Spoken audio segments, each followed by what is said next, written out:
Hello, this is Benjamin Kirstein. I am an erstwhile film critic for a motley collection of various publications and the author of the collection Cinephilia, available at basically no fine stores, only on Amazon. So please go buy it. You may enjoy it.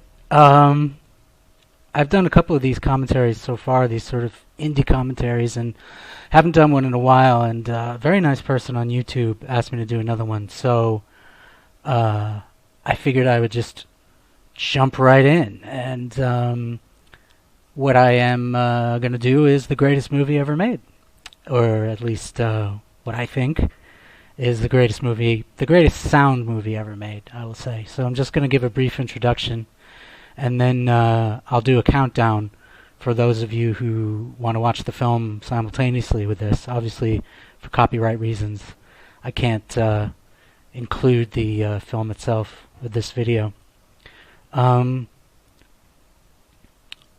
don't want to go on too long before starting the picture, because I know that's what everybody's here for, but just on the question of greatness, whether this is in fact the greatest film ever made, I said that I think it's the greatest sound film ever made. I think the greatest film ever made is probably D.W. Griffith's Intolerance. I don't think there's any film that's ever aimed so high and gotten so close to what it aimed at. And although it's a flawed picture in some ways, I think it's an absolutely extraordinary achievement, and certainly the most ambitious film ever made. So, with the possible exception of 2001. But but I do think that this is the greatest sound picture ever made. And I think that really when you use the word great, you're not really saying the best. You're saying the most significant, the most weighty, the most influential film ever made. And if that is the criteria, then it's got to be Kane. Despite what some recent polls have suggested, that maybe Vertigo is a greater film than Citizen Kane. Vertigo is an absolutely extraordinary picture, but it has nothing like the weight and significance and impact on cinema that Kane has had, which is greater, I think, than any other film. So I'm going to have to be conventional and conservative here and agree with the consensus that we're about to go through the greatest sound picture of all time. So I'm going to start the movie right as the wonderful RKO radio logo comes in, and I will start from number 5, and we will go 5, 4, 3, 2, 1, start. I had the incredible good fortune to see this picture in the theater on the big screen. It was re-released on its 50th anniversary when I was 12 or 13 years old. And I was already a cinema nut. These credits are just extraordinary. Just the staccato nature of them and how simple they are, and no fancy music or anything like that. You're immediately thrown into it. And I remember in the theater, when I started watching this picture, of just being utterly transported instantly. This scene, which opens the film, and interestingly enough, is in a style that's completely different from the rest of the movie. There's nothing else in the film that's like this opening sequence. I was just absolutely mesmerized and transported by this, how eerie it is, how gothic it is, how strange and dissonant the music is, and how mysterious it all was. What is this strange castle? What are these, monkeys?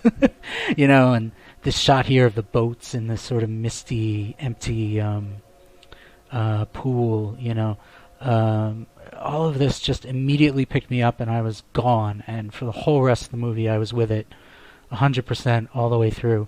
And I think that to have had that opportunity in a theater with a picture like this was really an extraordinary blessing, and I'm so glad that I got to see it, and in a brand new, pristine, beautiful print.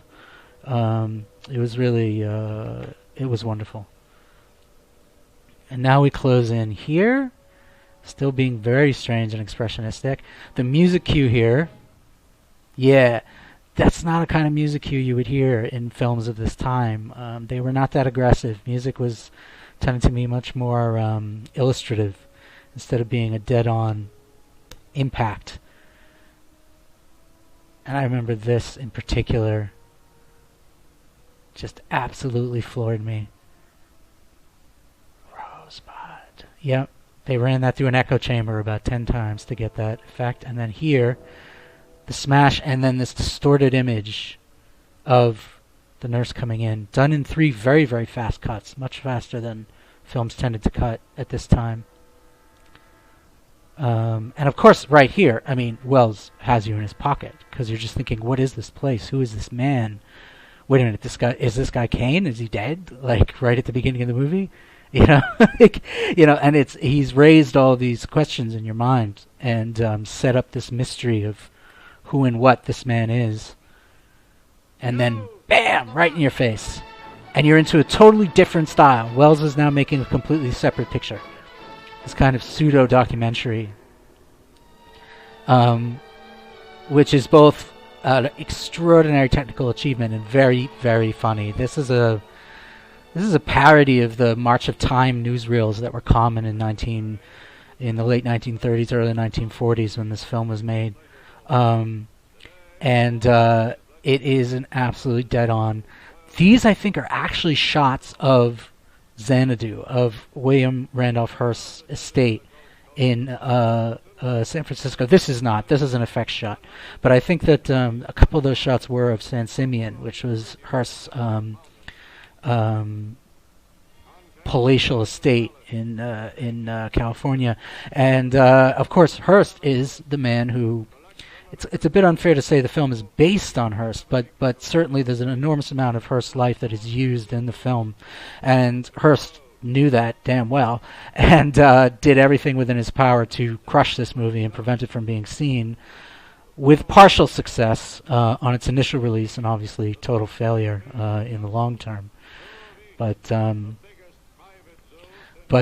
style of this newsreel is absolutely dead on, right down to this sort of kind of melodramatic tone of narration, and these kind of bass-ackward sentences that are in it, and it's really a brilliant parody. And as a technical achievement, it's quite extraordinary. Orson Welles, and his editor Robert Wise, who went on to become a very substantial director in his own right, basically did things like, they would drag the negative of the film along the floor to scratch it up. They would make sort of deliberate mistakes in the film editing to make it look like it was old footage. They really did this extraordinary analog sort of trick work, special effects work, to give it the look of a real documentary, and it's an extraordinary achievement just in terms of technique. Newsworthy in the names of his own headlines was Kane himself. That's like a classic sort of March of Time, mangling of the English language. Yeah. This is, I mean, a lot of this stuff really is Hearst. Hearst was this sort of, he was sort of at his height at really the turn of the century. In other words, the beginning of the 20th century. He was the owner of a very large number of newspapers, and eventually he also got into the movie business. And he was one of the great press barons. He was sort of the Rupert Murdoch of his time, and he translated his influence and his power into real political influence, and became one of the more powerful men in the United States. By the time Wells and his co-writer Herman Mankiewicz, and I'll talk about that in a bit, the controversy over who really wrote Citizen Kane, Here's George Coulouris. Yeah, he was in a bunch of stuff. He's actually in Murder on the Orient Express, the Sidney Lumet picture with Albert Finney. Here he's made up. This is an extraordinary amount of makeup. He was actually, I think, in his, the same age as Wells, basically late 20s, early Thursdays, early 30s when they shot this. At any rate, Hearst. By the time this film was made, Hearst had really come down in influence. He was a violent opponent of the New Deal. He was very, very right wing. The Roosevelt administration was not very sympathetic to him. He'd lost a lot of his money in the Depression, but he was still a powerful figure, particularly in Hollywood, where he controlled some of the major gossip columnists. And when this picture came out, he did everything in his power to stop it, and very nearly succeeded. Yeah. Fascist. There's Wells in his incredible makeup. I mean, the makeup in this film is amazing, the way Wells is aged. That is a 25-year-old man right there. And, I mean, it's uncanny. I mean, it absolutely, you believe it 100% that he's 50 and 60 and 70, and, it all works. This is true of Hearst. Hearst basically incited the Spanish-American War. The guy here playing Teddy Roosevelt is unbelievable. He looks exactly like him. I mean, it's uncanny. Frightening almost.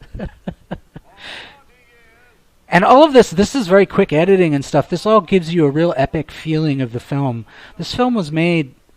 yep, there's Teddy again. Absolutely dead on. And then there's Hitler coming up, I think. Yep. Also, again, uncanny. My God. Really, the attention to detail in this picture is extraordinary. Yeah, this film was there's a myth about this movie that, see, even there, Wells is heavily made up, I mean, he's playing there, mid-30s maybe? There's already an extensive makeup job being done there. At any rate, there's a somewhat of a myth about the contract with which Wells made this picture. He had done the War of the Worlds radio broadcast, which is an extraordinary piece of radio, truly incredible. And he was, there's a myth that basically when RKO acquired his services, they gave him carte blanche to make this picture. They basically let him do whatever he wanted. That's not quite true. What they gave him was Final Cut, which was a huge concession. Nobody got Final Cut in Hollywood back then, not since the silent days, But he was limited as to budget. He did exceed that budget somewhat on this film, not by an enormous amount, but he did. He was limited as to content. It had to get past the censors. It had to get past the lawyers, which ended up being an issue when it when Hearst figured out, that he was one of the models for this film. It also, so he wasn't completely free to just do whatever he wanted. But there's no doubt that it was an extraordinary contract and in some ways unprecedented. And the only time, really, that Wells ever had something like that, at least with the support of a major studio behind him. Here's a freeze frame, I think. Yep. Never used back in those days. Quite extraordinary. This is also fairly true to what was happening to Hearst. His business was really in decline. Yeah, it's also interesting that when you see there's Greg Toland playing the reporter, the extraordinary cinematographer of this film. Him and Wells were thick as thieves during the making of this picture, and as you'll see in some of the other, as you already saw in that opening sequence and other parts of the film, the photography in this film is truly extraordinary. And Wells, to his credit, gave Toland an enormous amount of credit for the beauty of this picture, the visual beauty and innovation and power of this picture. And there's a story which is only partially true, which is that Toland actually sought out Wells. That is true. He did, and he said, I want to shoot this picture for you. And Wells said, why? And he said, well, I want to make a movie with someone who's never made a movie because it's the only way you can learn something. That is true, but it's half the story. What had also happened was that Toland had seen Wells's stage production of Julius Caesar on Broadway, which had a very stark, unusual lighting scheme based off of because the production was intended as an allegory to fascism. It was the handheld camera. Never saw handheld cameras back then. It's just absolutely unheard of. And it's used to such brilliant effect. At any rate, it was an allegory to fascism, so they used a lighting scheme sort of like the Nuremberg lights that the Nazis used. And Toland was really stunned by the look of this and immediately sought out Wells, thinking that it would be an opportunity for him to do this, what you're looking at right here, this extraordinary chiaroscuro style of using very high contrast lighting and where the lighting sources are very clearly seen and everything else is black. It's very very striking. Wells claimed, and I don't know if this is true, but Wells claimed that in the scene, because it's all shot in darkness,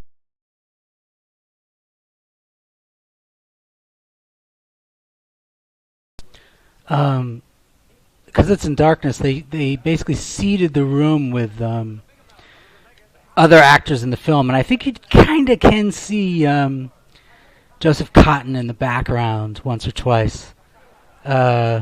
And Wells claims that he himself is there, and the rest of it. I think this might have been the first scene they shot, but that was the tale told by Wells. It's also this scene really sets up the way this film is going to cut in terms of within scenes. There's almost none of the sort of over the shoulder, close up, two-shot sort of vocabulary that most movies follow. It's a series of very specific strategic compositions, all of which sort of have their own integrity. They cut between them, for dramatic effect rather than for, if you like, information effect. In other words, it's not because this person is saying this that the camera goes to them. It's because a dramatic moment is happening that requires a different composition to express it. Kubrick does that a lot, actually. A lot of the cutting in 2001 is very, very similar. Almost no conventional dialogue cutting in any way. Probably turned out to be a very simple thing. And of course it does, although they never know it. Here's one of Wells's bravura shots. This is the film of a young man, I mean, it's always good to keep that in mind. And this is one of those look what I can do shots. And it is fantastic. I mean, it's absolutely marvelous. Going right down into the El Rancho. And here's Dorothy Comingore, also heavily made up to make her look aged.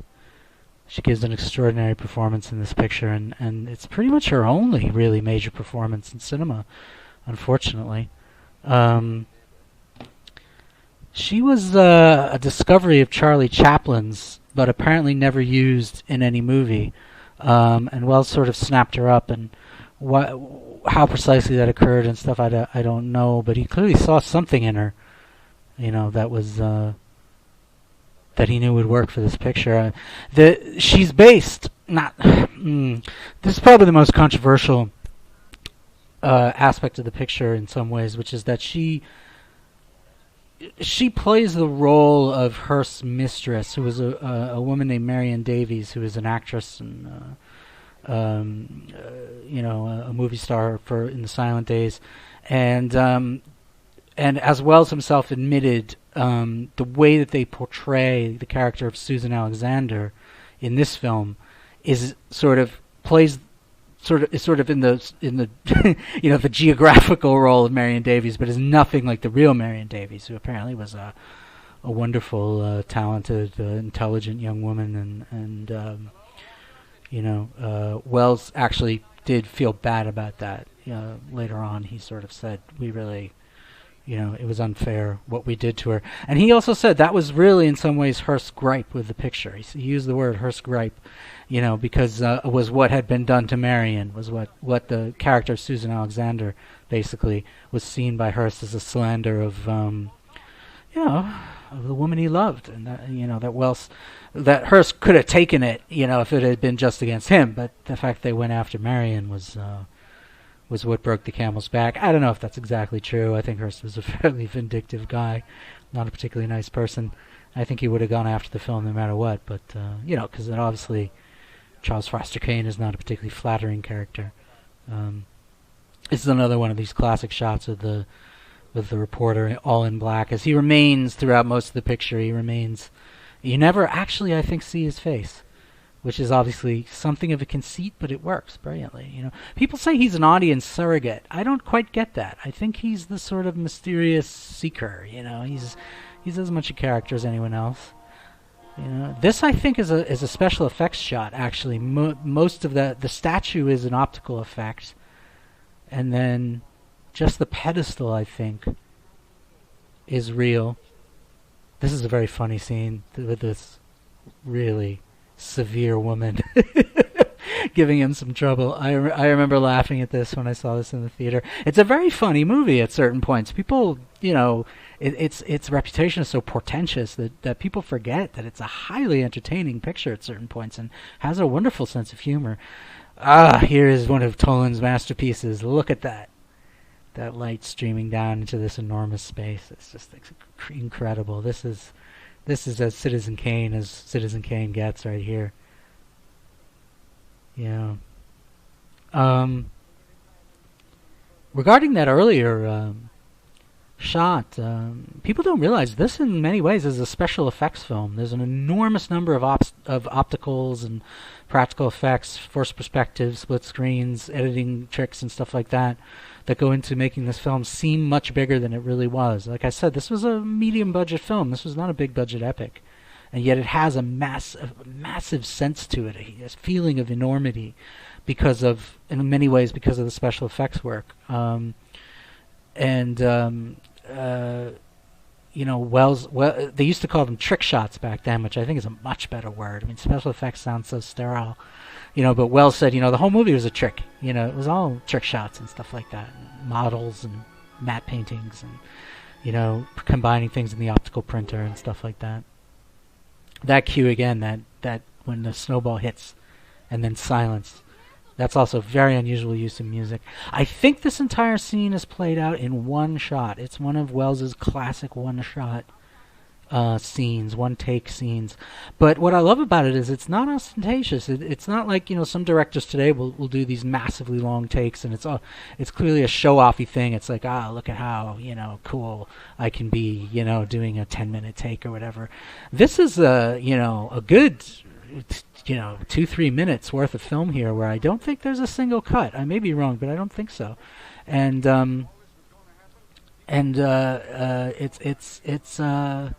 it's not done with any ostentation, and it's really, I think it gives you a sense of, with that perfect composition and that kid in the background in focus. Again, Toland's extraordinary deep focus technique of the entire focal plane being I'm not sure of the technical term, but basically everything close and everything far being in the same focus and giving you a real sense of being in there, of being part of this sort of small landscape of faces and people and the space between them. Used to tremendous effect in this picture. I mean, I think almost everything is shot deep focus in this movie.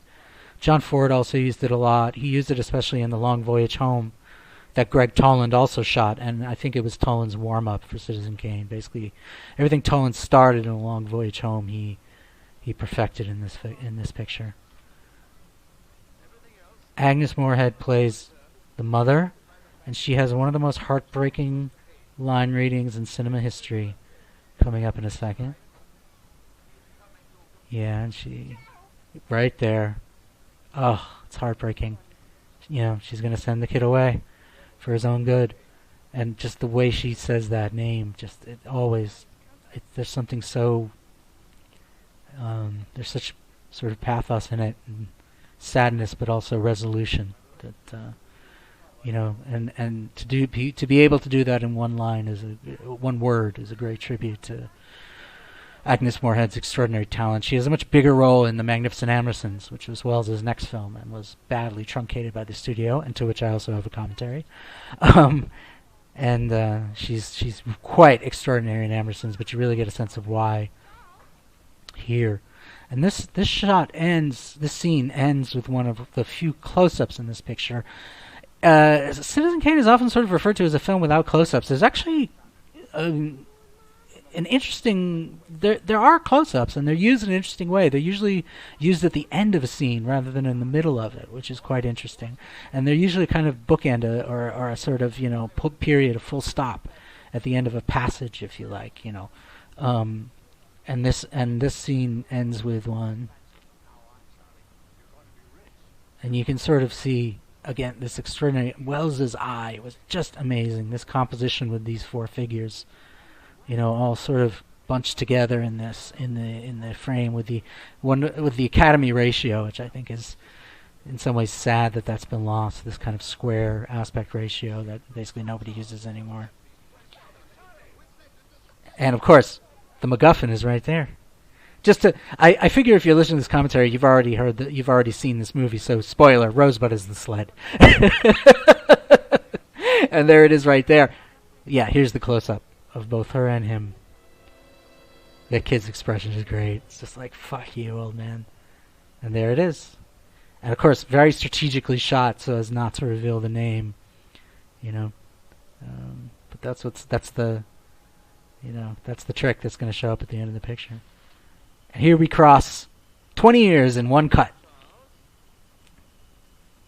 Merry Christmas. And a Happy New Year. And there we are, in another time, another place. Wells just with one cut. It's like Kubrick did to a more extreme form in 2001 when he cut from the bone to the orbiting spaceship, But that's again something movies just didn't do. This movies were more like filmed plays at this time, and they kept the action sort of a certain continuity of action. They didn't sort of do these kinds of very aggressive jumps in time, and especially not with a single cut. I mean, there'd be like a long fade, to a later scene. This also is very funny when he goes, "Go on," It's, this, especially in this early point. This film is very, very humorous. I mean, and genuinely funny. And I definitely remember people laughing when I saw this in the theater, and it really. It has a lot of good humor. And then, of course, it gets very, very dark in the second half, which I think is one of the reasons why people find this picture difficult to deal with sometimes. And here's a montage, again, jumping over time and space.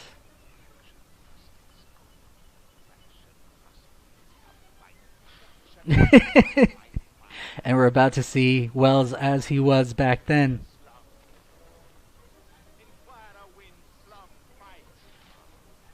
Yeah, it's great. Yeah. This is true to Hearst, too. He was a muckraker in his early days. And there he is, Orson Welles, at the age of 25. Welles claimed that he was as heavily made up as a young man as he was as an older man, saying that they put like fishnet stockings around his face to make his face look thinner and things like that. I don't know if that's true. But Welles had you can see, I mean, he had real matinee idol kind of looks back then. He really looked like a movie star. And with that extraordinary voice he's got, it was really a hell of a combination, Very charismatic, very attractive, sort of image. This is straight from Hearst. You provide the poems, I'll provide the war. That was actually said by Hearst to one of his cartoonists. I think it was Frederick Remington, who was not a cartoonist, excuse me, but an artist. And he sent him to Cuba to draw pictures of the war. And he said, and Remington wired back, there is no war in Cuba. And Hearst said, you provide the pictures and I'll provide the war. And he did. It was Hearst's papers that ended up drumming up the... basically throwing everyone into a war hysteria and getting America into the Spanish-American War, which then made Teddy Roosevelt's career, and Roosevelt became president only a few years later, and American history was changed in many ways. Some would say for the worse, some would say for the better. That's a matter of point of view, but it gives you a sense of Hearst's power at the time, which is something that Wells was criticizing here, something that Wells was going after. Wells was very much on the left all his life, but particularly at this point in time.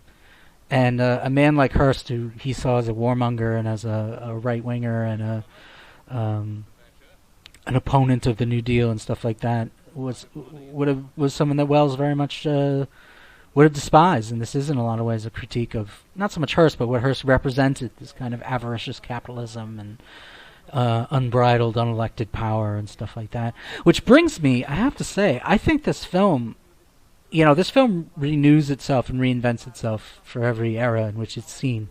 But I think in the Trump era, this picture has taken on an entirely new light, and one can see in a lot of ways there's shades of Trump in the character of Charles Foster Kane and the way that he's presented. And I think that as this film is a commentary on Hearst back in the day, you can see it as a commentary on Trump today, although obviously Wells perhaps really couldn't anticipate obviously someone like Trump per se, but I think Wells saw Hearst as someone who could potentially go where someone like Trump eventually went, which is to the presidency.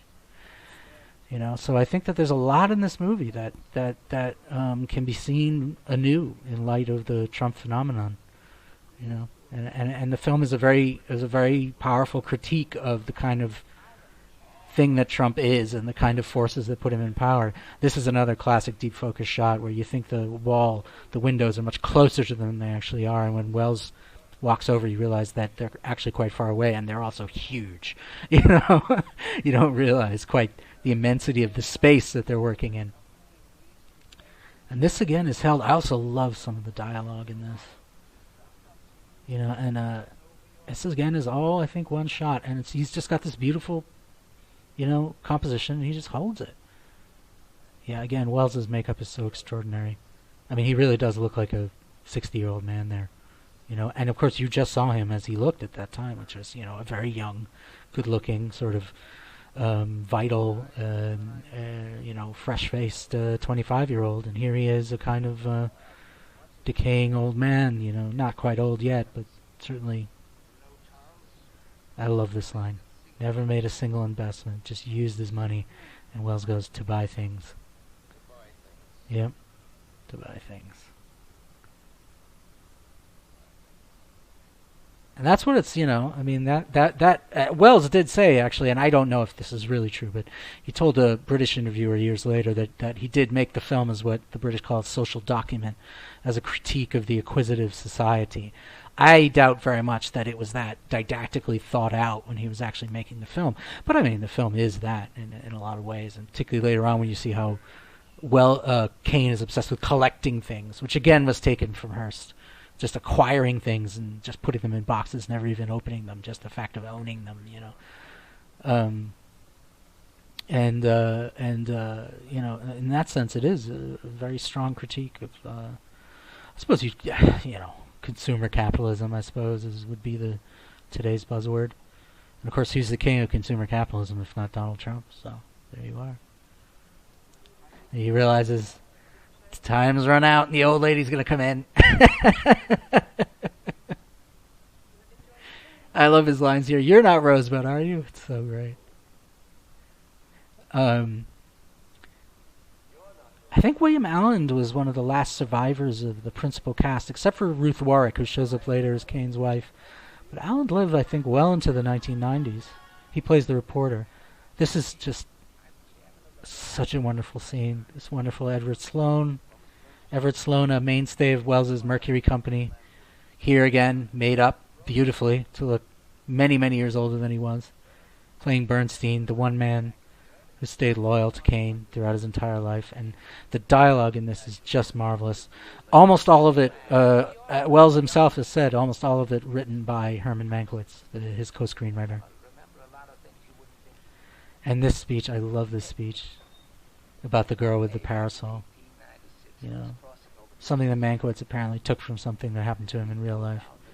But wonderfully poetic and sad and also kind of joyous in a strange way. In the way Sloane delivers it, he's smiling throughout the whole time he's telling it. And it is in a way. It's something that everyone ought to have at least once in their lives. There's just this sort of stolen moment where everything might have happened, but never, didn't. But that you remember forever. And then he just goes away from it. Who have you been to see? Yeah, and I suppose it's worth talking now, getting into it a little bit in terms of there was a huge fracas, if that's how it's pronounced, a huge dust-up over who wrote this movie. The general scholarly... I love this line, too. From before the beginning and now it's after the end. Yep, he's been there all the way through. Essentially, the scholarly consensus is that it was a genuine collaboration. Herman Mankiewicz, who was one of the great Hollywood screenwriters of this time, and who had one of the best lines about Hollywood ever, and this too, it's no trick to make a lot of money if all you want to do is make a lot of money. The lines are just fantastic. It's so quotable, such wonderful dialogue. Mankiewicz was really, he had one of the best lines about Hollywood, where supposedly he was, he'd just gotten there after a career in New York journalism, and he sent a telegram back to one of his writer friends in New York and said, get out here right now, millions of dollars to be made, and your only competition is idiots. Which is probably true. But Mankiewicz basically, what happened is that basically Mankiewicz had to fight to get a writing credit on this picture. And many, many years later, in the 1970s, the film critic Pauline Kael, who I have mixed feelings about, but was a brilliant critic in a lot of ways. Here's a very funny scene coming up. She basically wrote an article saying that basically Wells didn't write Citizen Kane. The whole thing was written by Mankiewicz, and therefore Mankiewicz should be viewed as, co-author or co-auteur, if you like, of Citizen Kane, which was taken by Wells and many of Wells' supporters as an attempt to say, well, you didn't make Citizen Kane, to take that away from him,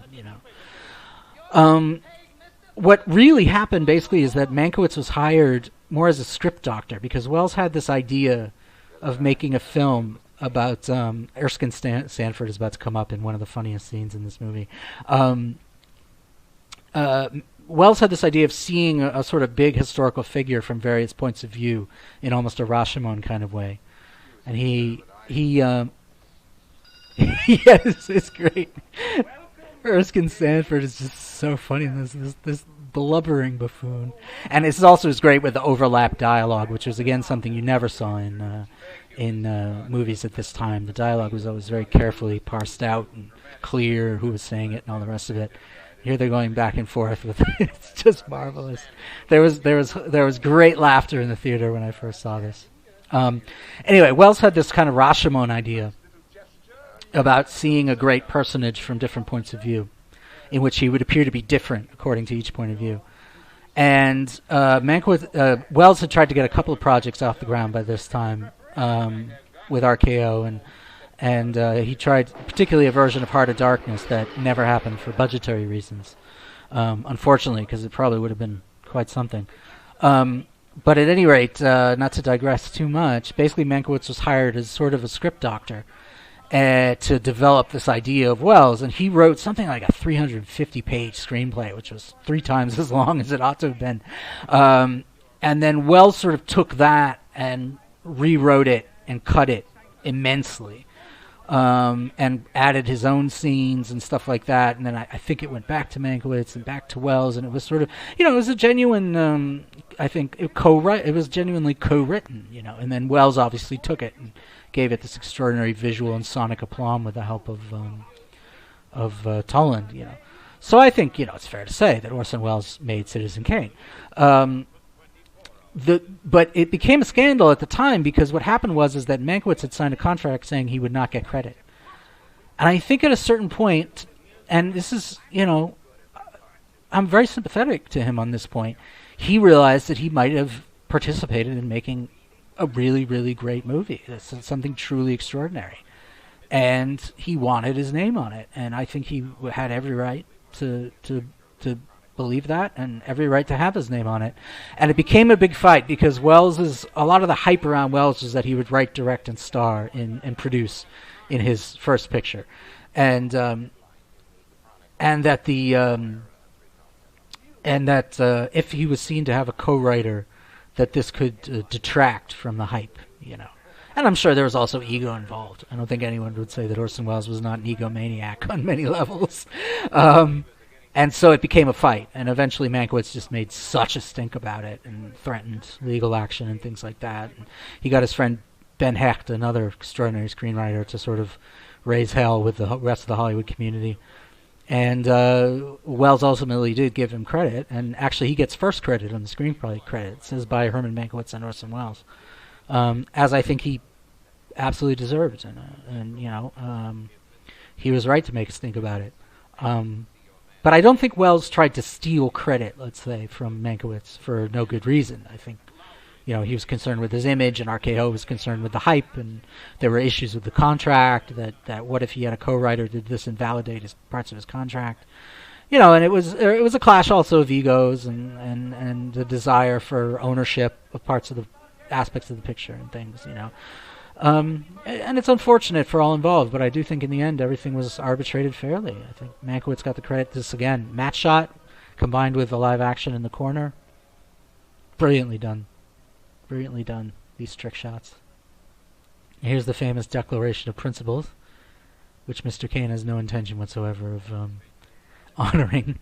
By the way, I mean, there's the official commentary to this picture, at least on the DVD release, was by Roger Ebert, who I think is one of the worst film critics who ever lived. And dear Mr. Ebert referred to Kane throughout as Citizen Kane.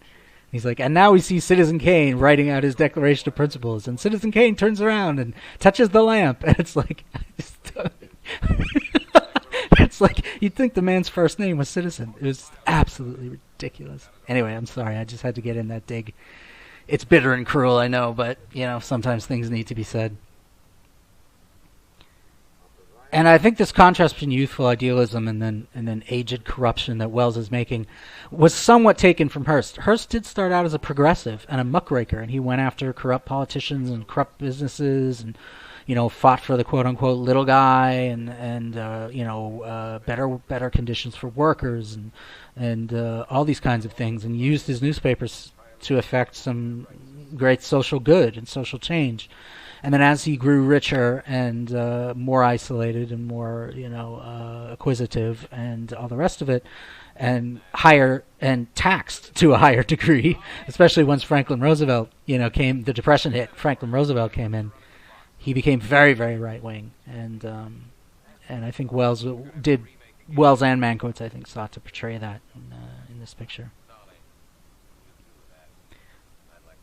Joseph Cotten, the wonderful, wonderful Joseph Cotten. This was his debut picture. He was already a Broadway star. He'd starred in the Philadelphia Story, which he was not in the film version, but he originated, I think, the stage version. And it's funny that, you know, Joseph Cotten, here's one of the few close-ups, and then it goes into this strange... Wells said that the smile is deliberately insincere, that Kane doesn't really mean it, but I'm not sure. I think it may just have been a, you know, sort of the smile was somewhat off.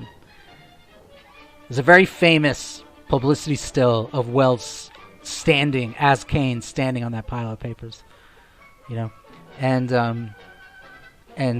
which never appears in the film, but it's wonderful. Here's one of the great tricks, another great trick, which is purely an editing trick. There's no real special effects involved. It's just a terrific sort of fade, you know. The greatest newspaper staff in the world, and of course, what does he do? He buys them. Hearst did this. He bought out the entire editorial staff of another newspaper, you know. And as Jimmy Breslin said, what, it's a crime to steal a staff? You know, he paid them. Hearst paid them. And here they are. It's a great little trick. It's just purely in camera. No fancy stuff, you know.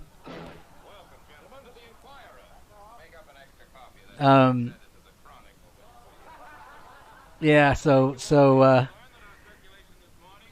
you know, I think Hearst. Look at that, going down that, all of that in focus, going down that whole table. And this is the often parodied, Charlie Kane song with the dancing girls. And it shows up on The Simpsons, which actually has parodied Citizen Kane a ton of times. They probably parodied... I think the only thing they probably parodied more than Citizen Kane is the films of Stanley Kubrick.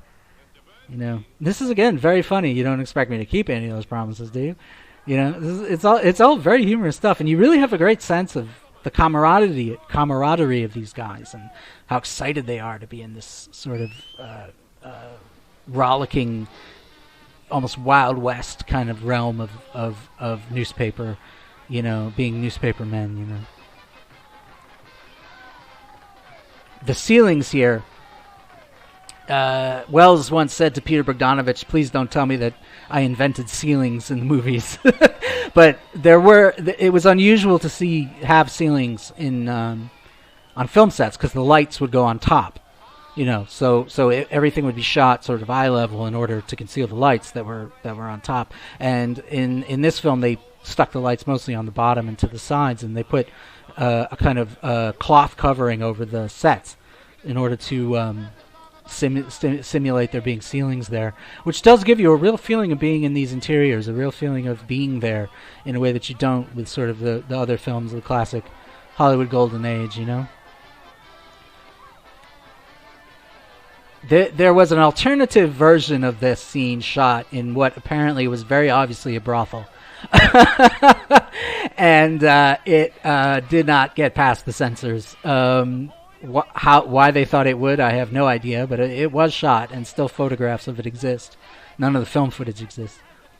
But it was then, I think, mostly moved into this bit right here.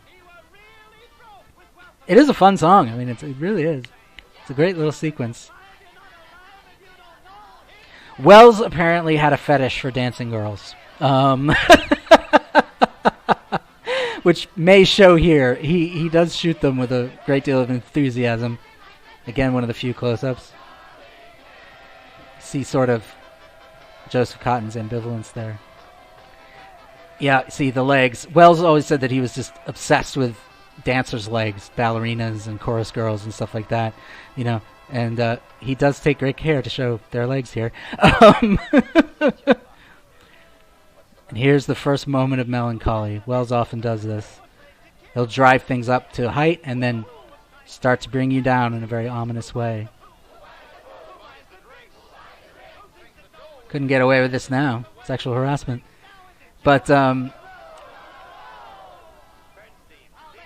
yeah, where he's talking about perhaps they'll change Mr. Kane without him knowing it. Anyway, I was saying about Joseph Cotton,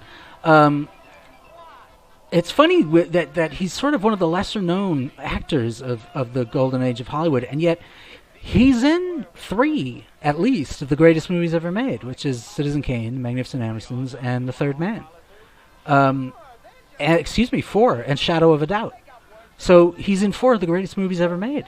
I think he really deserves a rediscovery. I think he deserves to be reassessed. The fact that he never became a massive star the way that Bogart did, or James Cagney, or Cary Grant or something. How many great films was Humphrey Bogart in? I mean, probably the same amount. Bogart's in maybe 3 or 4 of the greatest movies ever made. Really, the greatest movies. That we still watch, we still remember. After all this time. So Cotton's even with him, at the very least.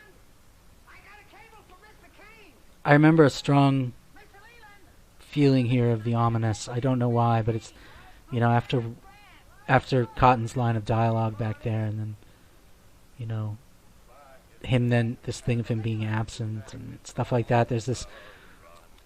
See, that's in focus. The letters there to Charles Foster Kane in the bottom right, and then all the way back, the whole focal plane. All the way back there is in focus. But I remember a sense of ominousness in this scene that there's something starting to go wrong. Something's not quite right, and I didn't know what it was. But obviously I was 12, 13 years old. I wasn't very well versed in the ways of the adult world, but there is, a sense that something's gone off. It's similar to in The Magnificent Ambersons, where you have that extraordinary ball at the beginning, and then all of a sudden it cuts to the funeral of George Minifer's father, and immediately there's a sense that something's happened, something ominous has occurred, and maybe things aren't going to be so good from now on out. And this definitely, too, the way he gives no explanation and just rushes off, And he's also clearly aged here. He's got the mustache, he's looking a little more jowly. He's in a fancy white suit, he's thicker, he's got they've got him in padding now, And you sense things are changing and probably not for the best. It's a structure that Wells has in his pictures where often he'll start out on a high point. It'll reach a peak, and then it'll start to go down, and it goes down and down and down and down and down, and then he leaves you there. Whereas, obviously, in a conventional film, they'd bring you back up at the end. There'd be a climax, and everything would be solved. Everyone would be happily ever after and all good. Wells leaves you there in the way that Shakespeare does in Hamlet or Titus Andronicus. It's all sort of darkness and death at the end, and it's very powerful. It's like Greek tragedy, it's extraordinary stuff and very honest in a certain way. Wells said, and this is true, no story has a happy ending unless you stop telling it before it's over, and that's true of life itself, really, in some ways. And but it's hard to take, and I think it's one of the reasons why this film will always be difficult for some people, and all of Wells's films will be difficult for some people because it's hard going. Sometimes there, but it's worth the effort. That's an effect shot also, except for the people waving the windows, obviously.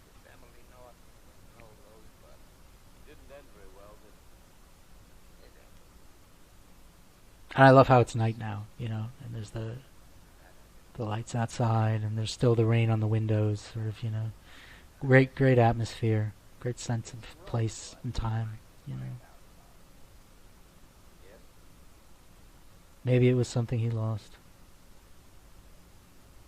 That's what the film's about in some ways. It's about loss. It's about trying desperately to get what you want, never getting it, because you had it already, but it's gone, Again, tough going, but worth it, I think. You feel moved and changed and bettered, if I can use that word, by this picture. It elevates, even though it's tragic film. Actually, Peter Bogdanovich said it's the most depressing movie ever made. Absolutely nobody gets what they want. There's something in that. I don't know if it's the most depressing movie ever made. I wouldn't go quite that far, but it's a tragedy, really. It's a Shakespearean tragedy in the modern. It's a modern Shakespearean tragedy or a modern Greek tragedy, if you like. But it has the same structure as Agamemnon or Hamlet. It has the same ultimate message, if you like. We're all bound for a fate that is irreversible, and but it's great fun too along the way. That is part of the point of this picture.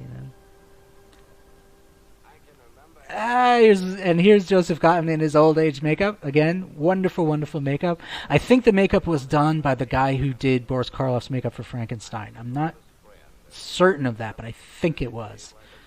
And this, I think, is sure outdoes Frankenstein. I mean, this is a masterpiece of makeup. And Cotton's so good here, playing an old man. I mean, he's just so funny. Have you got a cigar? I was what you nowadays call a stooge.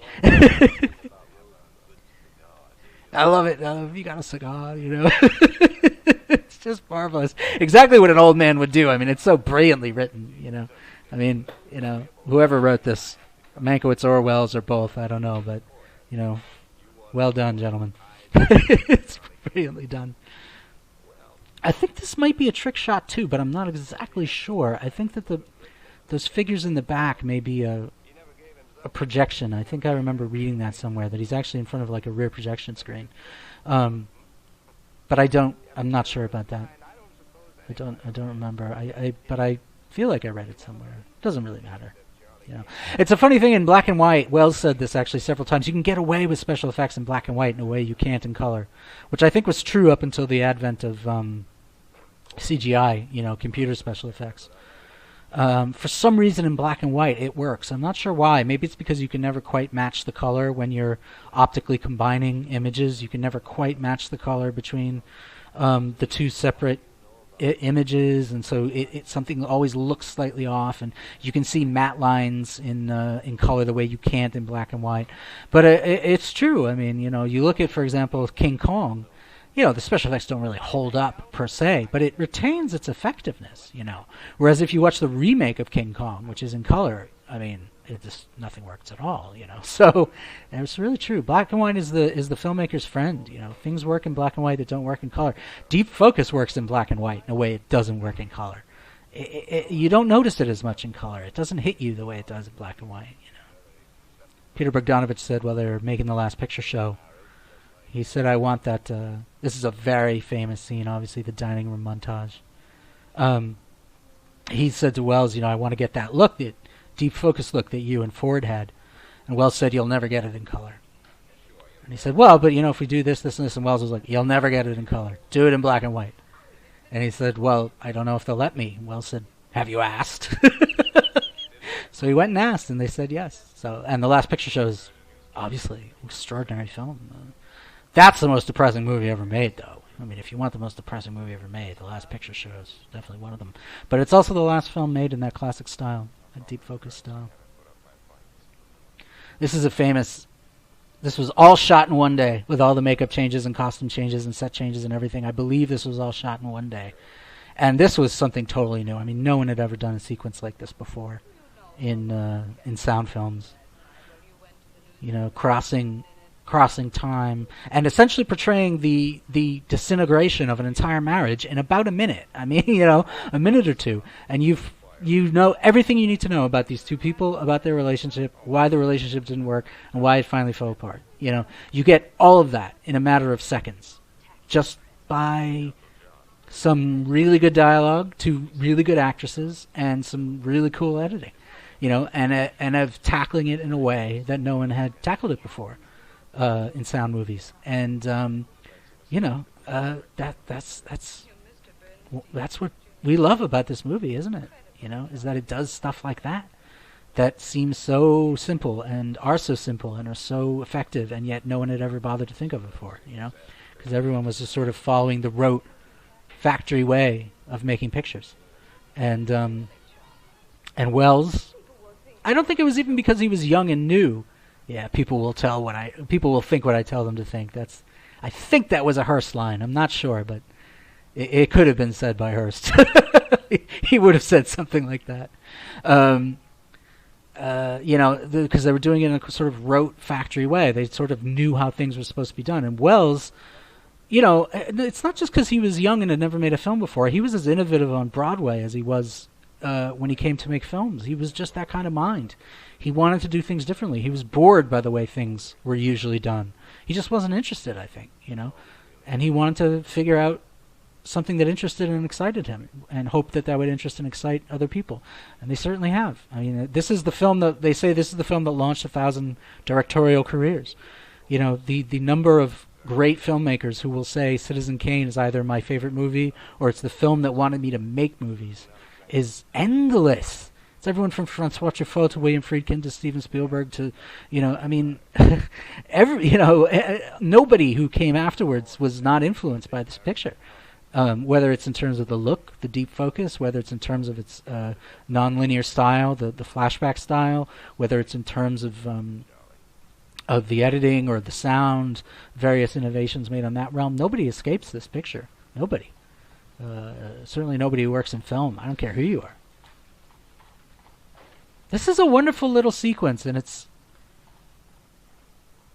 sad in a way, especially after you've seen the whole movie, because you know how this is all going to go terribly wrong, and that this is just going to be it's actually quite funny, that you know that this is all just going to go very, very badly, and the fact that it all came out of this chance meeting, if only he hadn't been sprayed by the horse, if only he hadn't sprayed by the mud, if only she hadn't had a toothache. It is very, oh, you've got a toothache.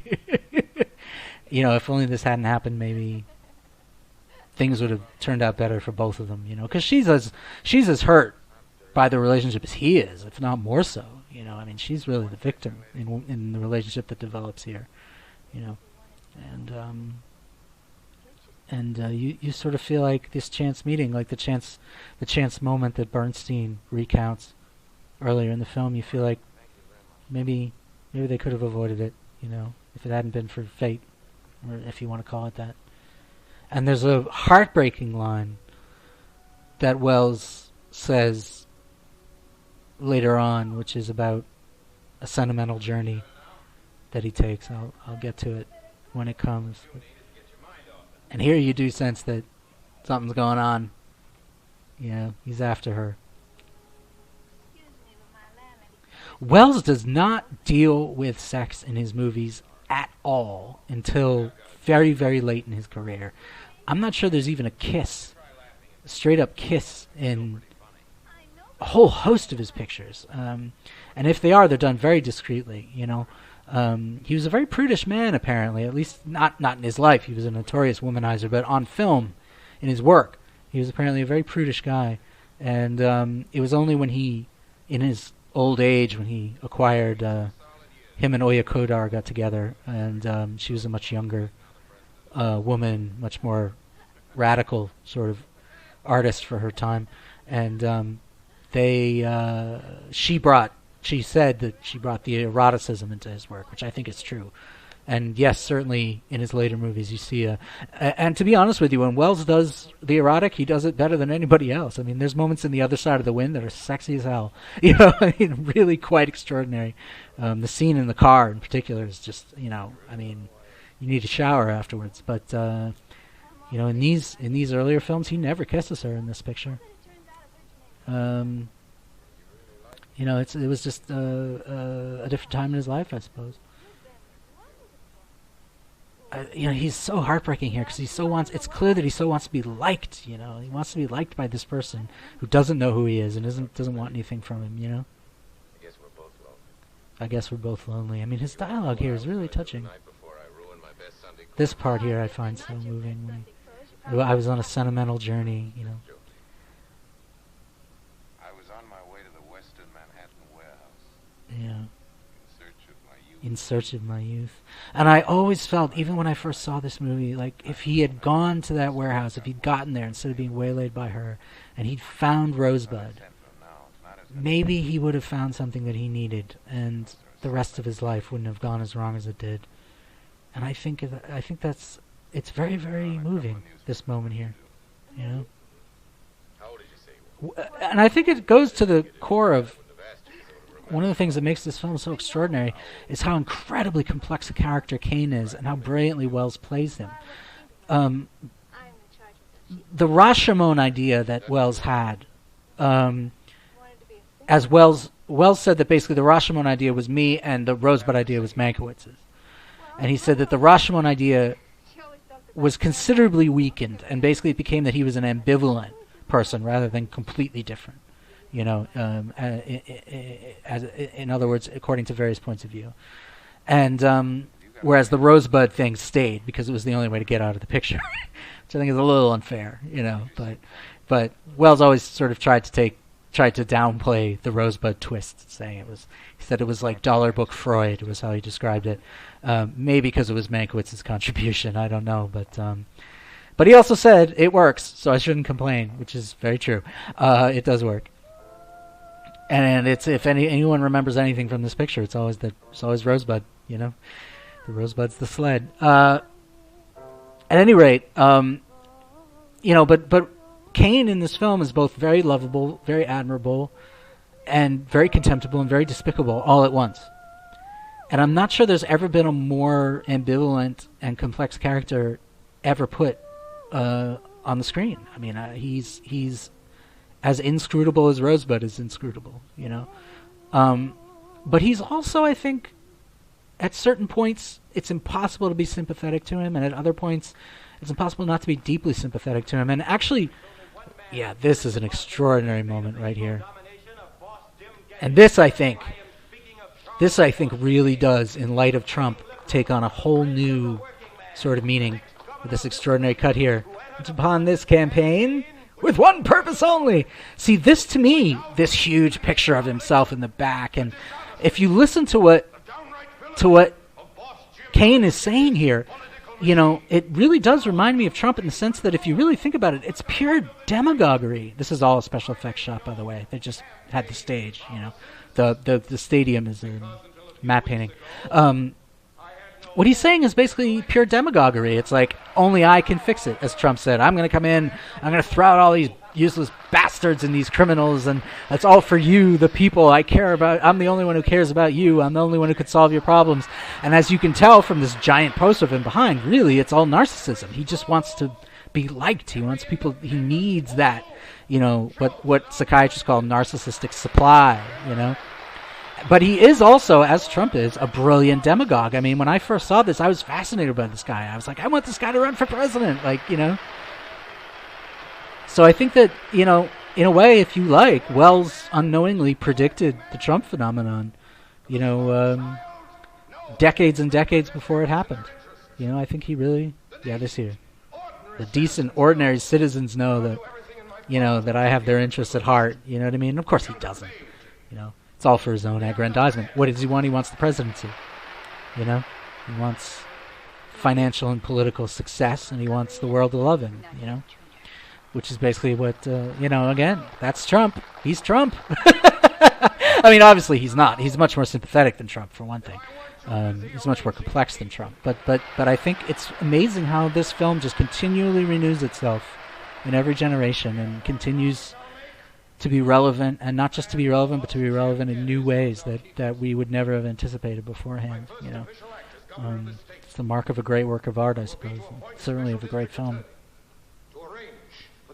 Yep. And what does he say? Lock him up. I'm gonna lock him up. You know, like Trump's people, you know, chanting to lock up Hillary. He's gonna lock up Geddes. You know, and Geddes is, let's face it, you know, probably a pretty corrupt guy. You know, a political boss and all that.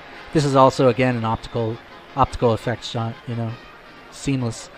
You know, but nonetheless, Kane's in it for himself by this point, you know. But it's interesting, though, that Wells said, you know, if it had really been based on Hearst, if it had really been a biopic of Hearst,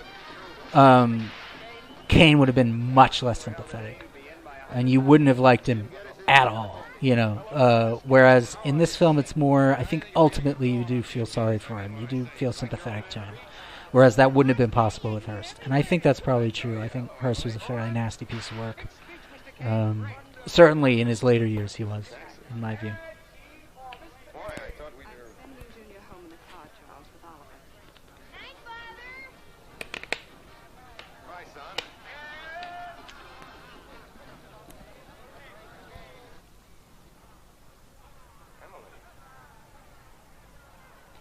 This scene, for some reason, always reminds me of The Godfather. Like, you know, the gangster sort of putting the squeeze on the powerful politician. You know, like in The Godfather Part 2. I think the Godfather films, maybe more than any other set of pictures, are influenced by Citizen Kane. I think they have the same scope. They deal with the same things. You know, they have a similar look in some ways. You know, The Godfather also has a very deep focused look. You know, and I think they're kindred spirits in a certain way.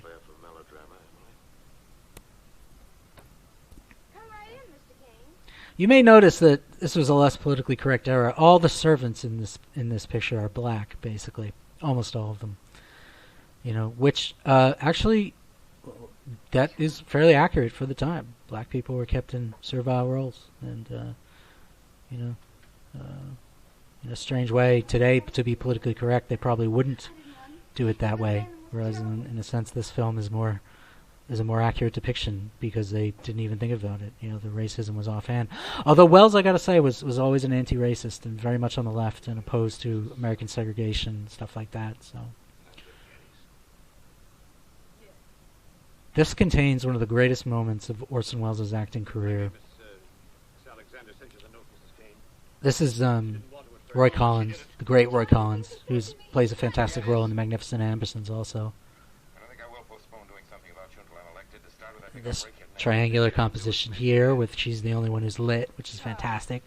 The others are the the shadowy men doing dark things in rooms, you know, like in The Godfather.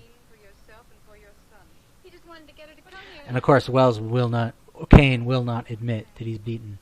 He will not admit. He has to believe that he's the winner. Like Trump with the election, you know. He cannot bear to be a loser. He's going to win no matter what. He's going to do what he wants to do no matter the pressure on him. He'll never surrender, you know. Even when it's going to destroy him and his family and everything he has. And, you know, Geddes has his say here. He's saying, you know, I know what I am. Yeah, I'm a crooked politician. You know, but this guy's no better than I am. You know, he's a coward. You know, he's a rich kid. He's never had to fight for what he's got like I have. You know, he's making some pretty good points. Which is, again, every character in this film is so complex and so beautifully drawn that it just, the depth of characterization is well beyond most films made at this time.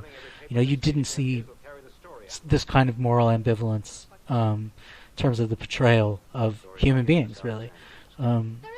In other films of this period. Just this drama, in a way, Kane was groundbreaking, just in terms of how deep it goes. I think particularly later in the film, in terms of how it explores the dark side of relationships between men and women, in terms of the marriage between Susan and Kane.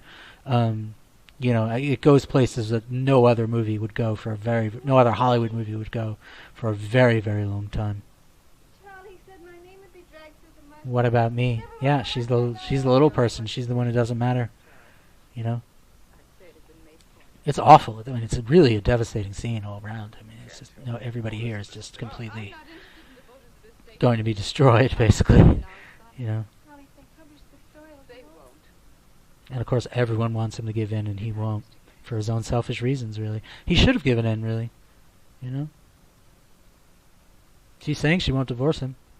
You know? You could just do it. And then he steps... Is this where he steps out of the shadow? Yes. Steps into the light. Wonderful. And I love Geddes... he says, no one's going to take the love of the people away from me, or something like that, you know. Totally narcissistic, really. Yeah. Public thief, right. Yeah. But of course, he's done all these underhanded things, too, you know. He's slandered people in his papers, and, you know, he's pledged to lock this guy up and put him in jail. I mean, what does he think the guy's going to do? He's not going to fight back, you know? Ruth Warwick here, I think she was on All My Children later in life. She had a pretty good second or third act in her career. I think she's 19 in this film. I love his line here, where he says, "You're gonna need more than one lesson. You're gonna need more than one lesson." Yep. Don't worry about me, Geddes. And here, Wells this is Wells at his most regal and extraordinary bellowing power of that voice, you know. Wells actually took a spill on these stairs and broke his ankle. Had to direct from a wheelchair for a couple of weeks. Yep. I'm Charles Foster Kane. You know, it's just a fantastic Shakespearean moment, you know. And they're quite polite to each other. It's, you know, God knows in another Hollywood film of this time, God knows what they would have done with it. But it's played so beautifully in this. And here's another match cut, or a fade in this case. Yeah. And of course, Geddes does exactly what he said he was going to do.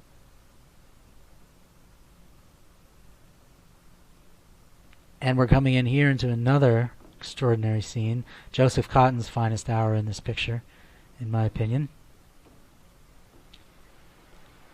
This is also great. And of course, here, what? They're doing what Trump did. You know, we lost, it was fraud. You know, I mean, it's really quite extraordinary how prescient the film is on that count.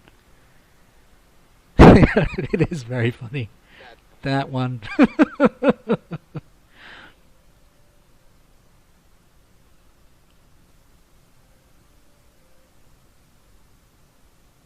Yeah. And of course, Bernard Herrmann, who wrote the score for this, his first real great score, doing the slowing down the Charlie Kane song, you know.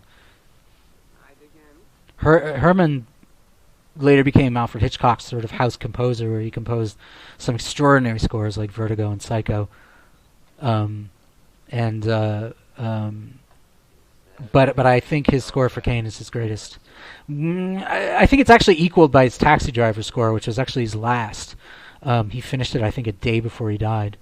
But I think Kane is his masterwork, and certainly in the opera scenes that we'll see in a bit, you really see Herrmann just going all out. And I think Wells made such extraordinary use of Bernard Herrmann, just letting him just go and use his talents to the absolute fullest. You know, it's an amazing score. This is all one shot, but the scene is so powerful, I think, that you don't even notice it. You don't even think about it. I'm drunk. He says that better than any drunk in the world. I'm drunk. That was so funny when I first saw it in the theater. It was just hilarious, that line. And of course, for the last time, someone's going to tell Kane the truth and just hit him with it like a barbell, you know. And the two of them are so marvelous. Cotton had been, I think they shot this film at about 2 o'clock in the morning because they were unable to get the camera low enough for the shot that Wells wanted. I think this is the scene where famously Toland and Wells couldn't get the camera low enough, like I said, and they basically said, oh sorry, there actually is a cut here, isn't there? It's mostly one shot, let's put it that way. But they basically sort of looked at the floor, and Wells was like, what's under the floorboards? And Toland was like, I don't know. And Wells was like, let's find out. So they ripped up the floorboards, and it was all, you know, Los Angeles sand underneath. And they got a couple of shovels, and with their sleeves rolled up, Toland and Wells dug a hole and stuck the camera in it so they could get it low enough to shoot this scene, which I think is absolutely marvelous. And of course, you know, the low angle makes it. You know what I mean? It just gives such a sense of the towering nature of what's happening here. You know. When your underprivileged really get together, oh boy, yeah. What would happen to Trump if all of his working class supporters really got together and said, you know, we want to raise the minimum wage, you know? Interesting question. Yep, go lord it over the monkeys. The dialogue's so marvelous. Yeah, so they shot this around 2 a.m. and Joseph Cotton apparently had been up for something like 36 hours straight and was absolutely exhausted. So he's barely acting at this moment. You know, this is really the state he was in, more or less. You just want to persuade people that you And Wells, I think, was pretty high on speed at the time. I think he was doing speed pretty much nonstop, some sort of amphetamine. You know.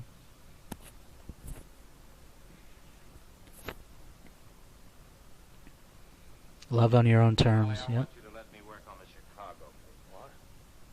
It's a powerful statement. You want love on your own terms. Yeah. And of course he agrees. He says, you know, here's to love on my own terms. I want to go to Chicago. Too valuable. Charlotte, there's nothing left for me to do but ask you to... All right, you can go to Chicago. Thank you. We better try to get drunk anyway. Yeah.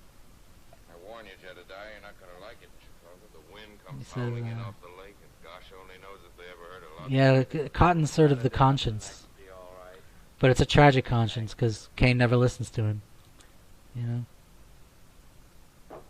Here's to love on my terms, the only term. Jedediah, to love on my terms. Those are the only terms anybody ever knows. His own. So, Yeah. It's a funny thing, because Kane knows it. He just doesn't really care, you know? He's sort of... He's going to do what he's going to do. Which I suppose in a certain sense is admirable, but... A lot of people pay the price for it, and ultimately he pays the ultimate price, which is solitude and loneliness.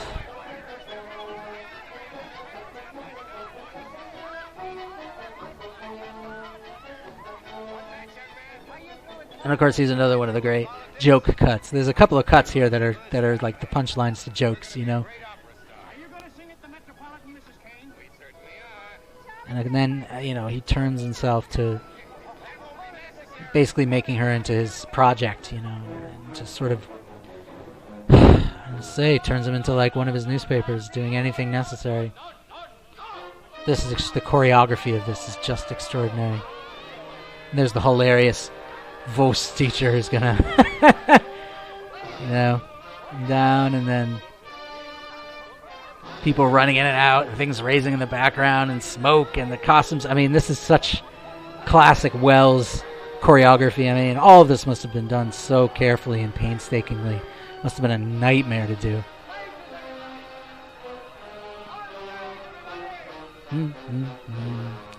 Yeah, this fake opera that Herman has put together is just extraordinary.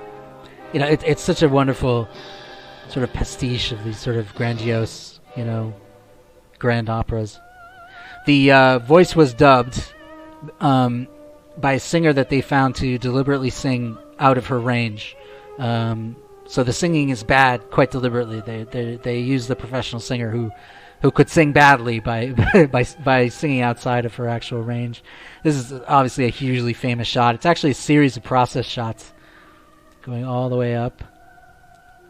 And then this very funny moment.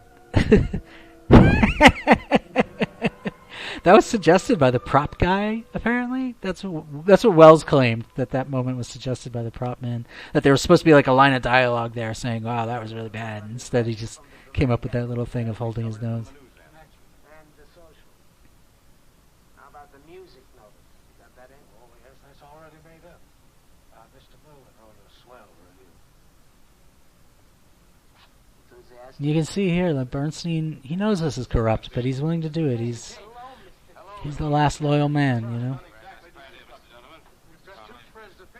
From before the beginning, and now it's after the end. There's still one notice to come. Dramatic notice. And this is really, Bernstein, that's Mr. Leland, isn't it? Yes, Mr. Kane. again, this really gets to the complexity of Kane's character, because on the one hand, he admires Leland, and he admires his honesty, and he admires his willingness to basically be fired in order to make his point. And at the same time, he fires him.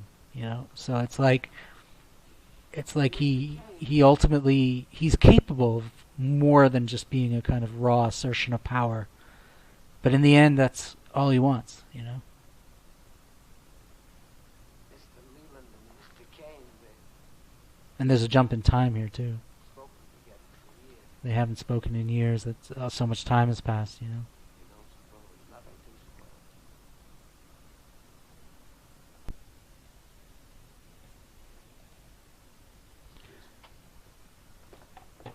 too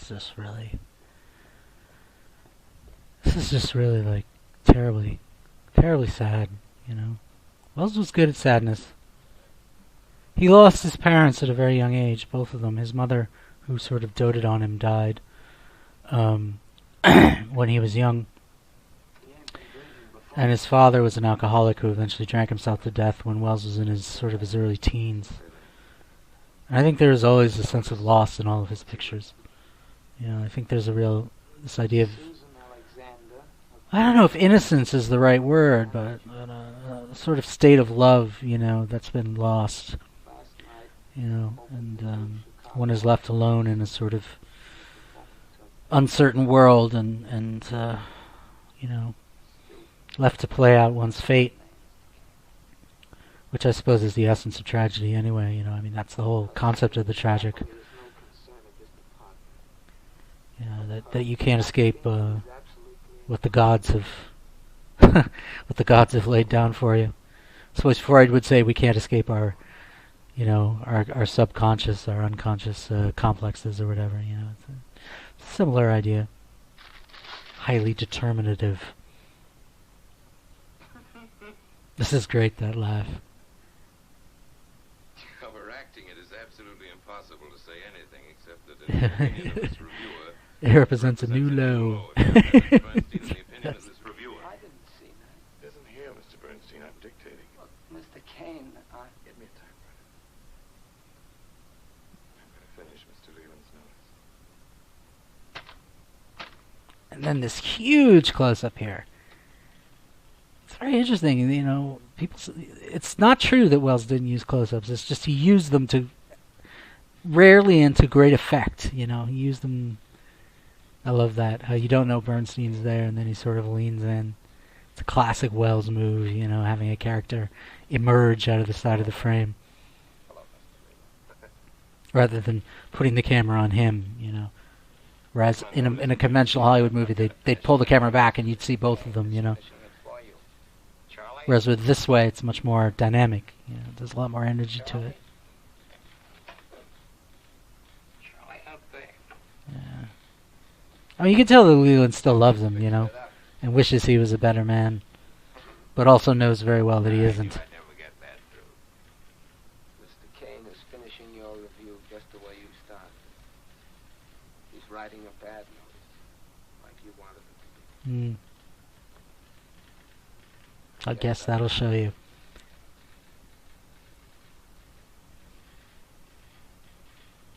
And this shot coming up here, this is a split screen shot actually. There's Wells in the foreground and Cotton in the background, and those are actually two separate elements that have been combined in an optical printer. As you can see, they're never exactly, they're never in the same shot.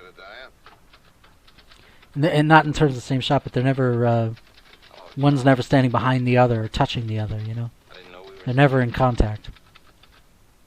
Sure, we're speaking to each other. This is just so awful. You're fired. And the clunk of the typewriter. Classic Wells. And again, no one would have paid that much attention in a conventional Hollywood movie.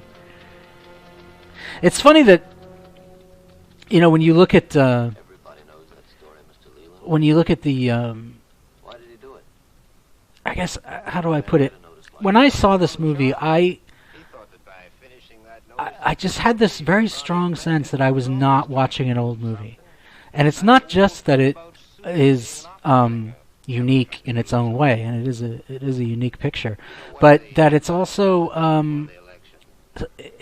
so far ahead of its time. It's like what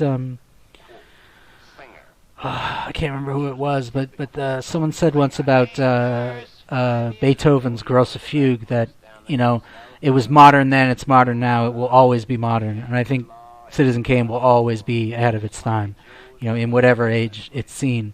But I had this very strong sense that I was watching a movie that could have been made yesterday. And that is really because the techniques of cinema that were either developed or most intensely realized and utilized in this picture have become so normal that when you watch a movie, that idea of a sound cue, sort of, you know, the funk of that typewriter after a significant line, that's something that every movie in the world uses some form of that now, you know, and nobody did when this film was made. And so it looks and talks and acts in the way that films do now, you know, and I imagine that maybe in 100 years, if movies are still around, hopefully they are, you know, people will look back and say, you know, this looks like a film that could have been made yesterday. You know, and he's on about the cigars again. It's wonderful. One is enough. It's just marvelous. So, yeah, I think there's something in this movie that is, you know, forever youthful and forever ahead of its time. You know. And I think I have had people say to me, you know, it seems very old-fashioned, which I think mainly they say that because of the black and white. I mean, it's just any movie that's in black and white these days is going to be called old-fashioned, which is an unspeakably stupid thing, but it's there. I think it's just that the film is so unique and so strange in its context. It's so out of its own time that people just they don't know what to do with it. So they just sort of say, well, it's in black and white, so it's kind of old-fashioned. You know, they can't sort of wrap their heads around it, really. Dorothy Comingore here plays Susan Alexander. She's just wonderful in this, as the old, playing her older self, This woman who's just been knocked around by life.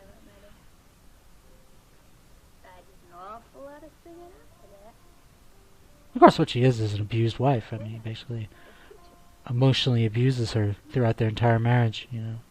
What did you get? I didn't get a thing.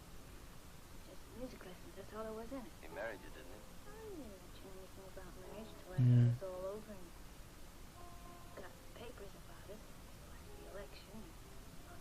Forced it. They apparently blew what Wells called dangerous chemicals in her throat and her face and her eyes and stuff to get her to give that aged sort of feel. And obviously, you know, she's made up with the wrinkles under her eyes and stuff like that. Yeah. Might be with him. This is a very, very funny scene and also a very sinister scene. This is another one of those laugh out loud. I mean, this guy's so funny. This, like, idiot.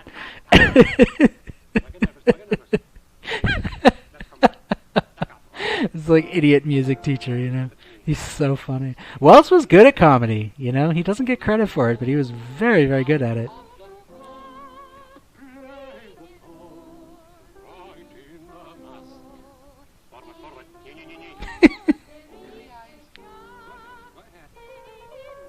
And then, of course, at the end of it, though, you see what a kind of sinister character Kane has become. A real bully, you know, a real narcissist, a real, you know, in some ways, despicable human being. And uses his wealth and power to threaten people into doing what he wants. Basically, like a lot of rich people do, like I think Trump does, he basically sees the whole rest of the world as his slaves. That by virtue of his wealth, they're supposed to do for him whatever he wants them to do. And they have no right to question him or to say no. And here he is, you know, basically threatening this guy with bad publicity if he doesn't shut up and pretend his wife can actually sing, which she can't. You know?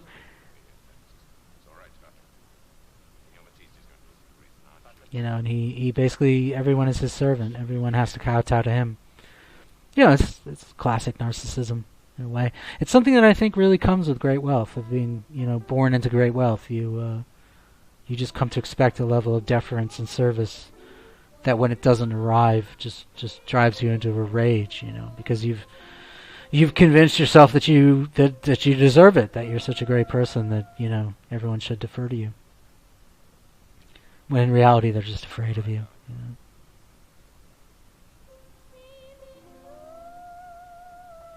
This is really where the film starts to become really dark. His relationship with her is so, you know, abusive. You know, is one word for it, but it's so twisted and dysfunctional. And here, this is great too, where the film is conscious of itself in the sense that it will go back to the same shots, to the same sequences, you know, like the no trespassing sign and this sequence here.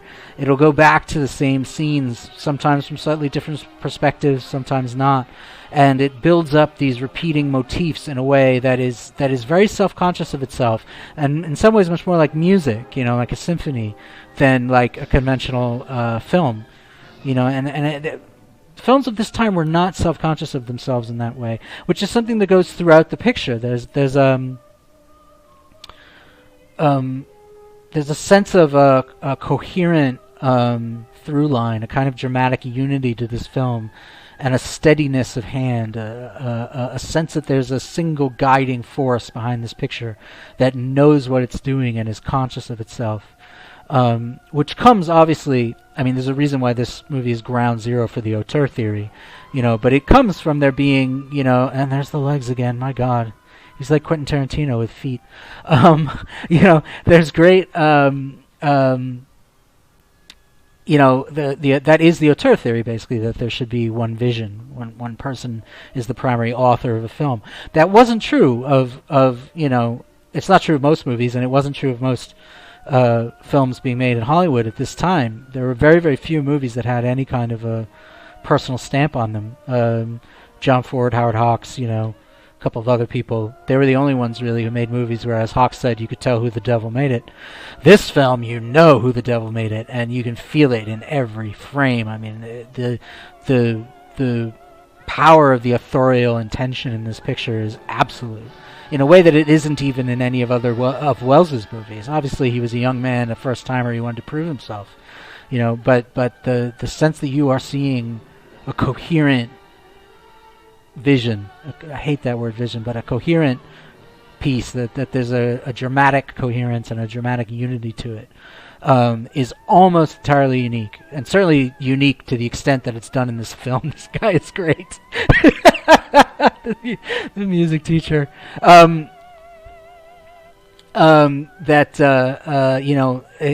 Even in Wells's other movies, you don't really see that intense a sense of control, and definitely with movies made in Hollywood in this period, you almost never saw it, and I'm not sure, maybe, with a couple of exceptions, I don't know how many other movies there are like this. Most of Kubrick's films are like that because he was so intent on, and this long pull back, which is just fantastic, and then this awful moment.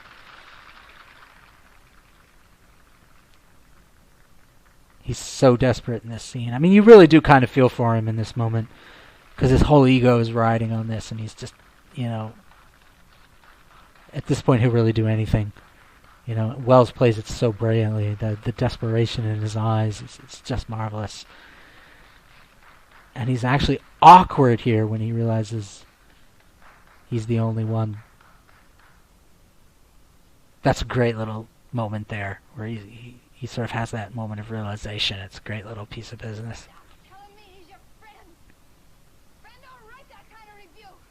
She holds her own, though. I mean, you gotta sort of give her credit. I mean, the shrillness of her voice can sort of get to you, but she's standing up for herself. At least to a certain extent. I mean, there's a point at which he can use his money to sort of keep her in line, but she doesn't She doesn't give him an easy time of it. Declaration of Principles. This is also a terribly sad moment. I love too that he makes the comment about the check. He doesn't say the check's been torn up or the check's been sent back to me. He just sort of dribbles the pieces out of the envelope, and you have to make the inference yourself. It's a wonderful case of not infantilizing the audience. Yeah. Yes, I sent him a check. And the way Wells plays this, whereas as if he's kind of in a daze, he doesn't know quite what to do about this. And he says an antique. It's just awful. What? What is it? An antique. You're awful funny, aren't you? It's great. It's absolutely marvelous.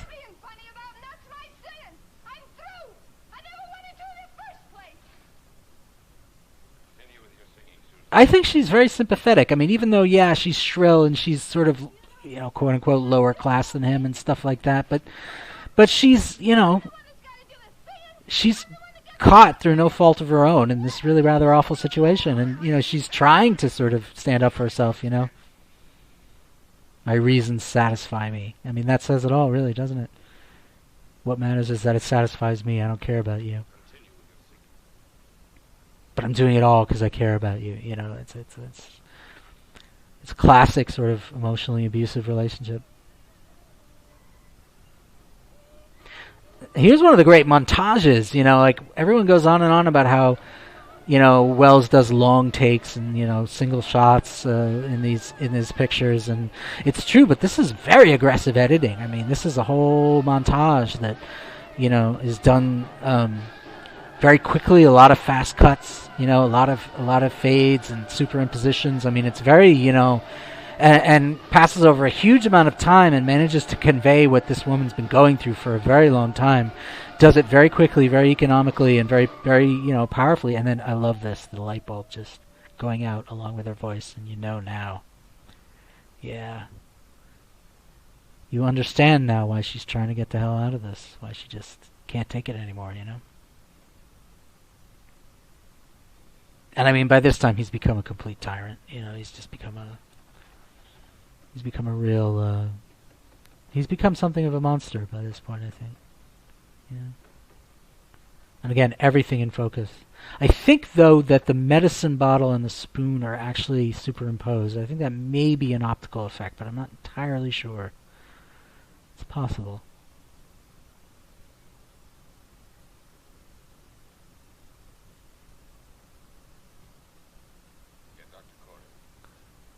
Yeah, and then there's this next scene.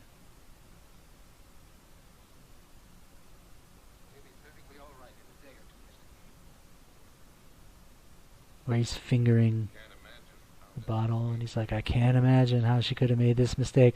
I mean, the depth of his denial and his need to have everyone else affirm his denial, is like, it's just, it shows the depths to which he's sunk, and how he's the rambunctious young man has now become the bitter, angry tyrant, Francois Truffaut once wrote that someone said that Wells's work is about finding the weakness at the heart of the tyrant, the essential weakness at the heart of the tyrant, something like that, which is very Shakespearean. I mean, that's what King Lear is about, basically, isn't it? It's the scared little child at the heart of the tyrannical giant, which eventually destroys Lear and destroys Kane. So, and it does appear in several of Wells's other movies, Mr. Arkadin. It's there. The Other Side of the Wind, which we now have, thank God. God bless Netflix for making it happen. Obviously, John Huston's character in that, Her look here, I'm not sure she's wearing any makeup except for the stuff that's used to make her look like she's sweating. I mean, she just looks ravaged, It's just brilliantly done. And it is terribly sad, And of course he knows, for all of his nonsense, he knows she tried to kill herself, And this look in her face where she thinks he's going to keep making her do it. And it's interesting that he gives in here. Again, it's the complexity. It's like he is capable of compassion. He is capable of letting it go, And maybe he does love her on some level. She's not just an acquisition.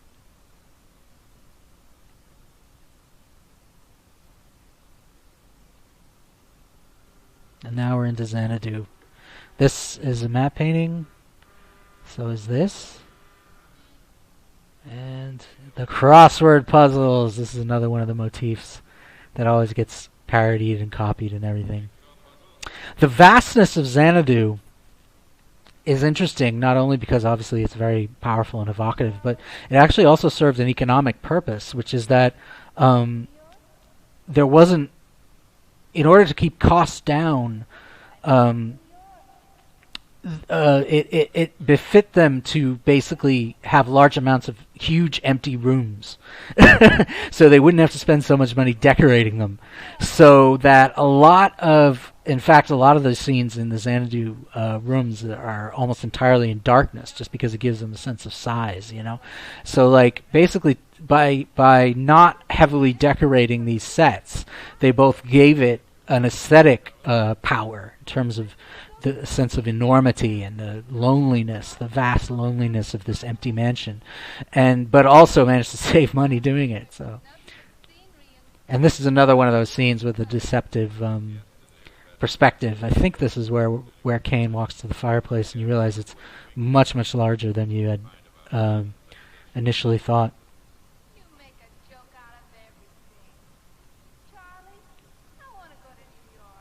Yeah, it's quite understandable, She wants to get the hell out of there. He doesn't. Yeah, it is, yeah. Now you can see that fireplace. It's just this massive yawning. It's like this yawning jaws that are going to swallow him up,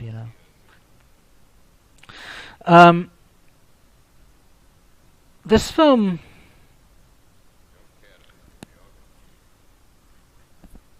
I think it's fair to say this film was... There's a view that this film was a kind of disaster when it was released. That's not true. I think it about broke even. Not quite. But it came pretty close. It was certainly not the sort of runaway hit that the studio wanted and in some ways expected because of Wells's celebrity on the radio and on stage. The main reason why it didn't do very as well as people had hoped was that basically the Hearst Empire decided they were going to kill the movie. And the main way they did that was that they refused it to. They not only refused to advertise it, but they said that any theater that showed it would not be allowed to advertise with them either. The result of that was the fact that it couldn't be shown, and that it could only be shown in either RKO's own theater chains or in independent houses, which were mainly all in the major cities. So, as Wells put it, Wells said that it did what he called capacity business wherever it was shown, and he said this was because of his radio fame. I wouldn't be surprised if that's true. Wells was a huge star in America at that time, and widely seen as sort of the country's resident boy genius. And I think a lot of people would have gone just out of sheer curiosity, whether they liked the movie or not. In the end, but it couldn't be shown. It couldn't be